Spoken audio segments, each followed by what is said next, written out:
আসসালামু আলাইকুম। ওয়ালাইকুম আসসালাম। রাকিব ভাই, কি অবস্থা? কি অবস্থা ভাই আপনার? আলহামদুলিল্লাহ। বসেন।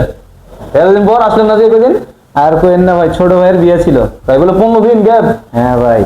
আচ্ছা ভাই, একটা কথা শেয়ার করতাম আপনার সঙ্গে। বলেন। আমি তো 3 মাসের প্যাকেজ নিছিলাম, হ্যাঁ। ওকে। এই ভাইয়ের বিয়ের কারণে 15 দিন আসতে পারিনি। আচ্ছা আচ্ছা, এই 15 দিন কি আমারে বাড়ায় দেওয়া যায়?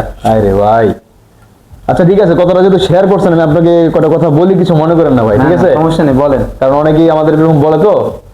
আচ্ছা, বিষয়টা হচ্ছে ভাই, অনেকেই তো বলে এই ঘটনাগুলো আমাদের সাথে এসে বলে, এই 2 দিন করতে পারে নাই বা 5 দিন করতে পারে নাই, অনেকে সে রিফান্ডও চায়, টাকা ফেরতও চায়, তাই না?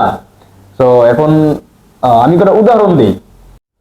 এখন ভাই উদাহরণটা এরকম, ধরেন আপনার 2টা বাচ্চা আছে, রাইট? হ্যাঁ ভাই। এখন ওরাই তো স্কুলে পড়তেছে, জি।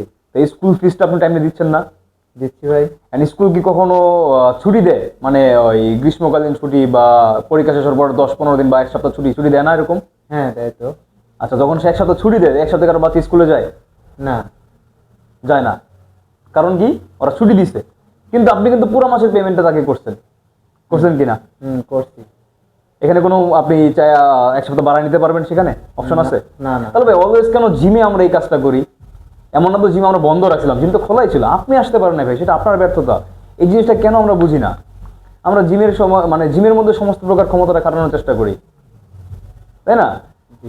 এটা সব ক্ষেত্রে দেখেন, আপনি আপনার বাচ্চা স্কুলে পড়তেছে, আপনি 1 বছরের পেমেন্টও কি অ্যাডভান্স করতেছেন, বাট 1 বছরের মধ্যে এমনও গেছে 3 মাসও অনেকে যায় না, বাট 3 মাসের জন্য তো আমাদের রিফান্ড বা চাই না, এক্সচেঞ্জ চাই না, তাই না?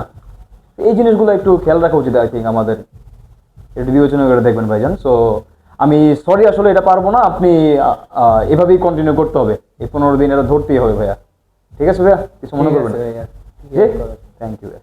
আল্লাহ হাফেজ। আল্লাহ হাফেজ।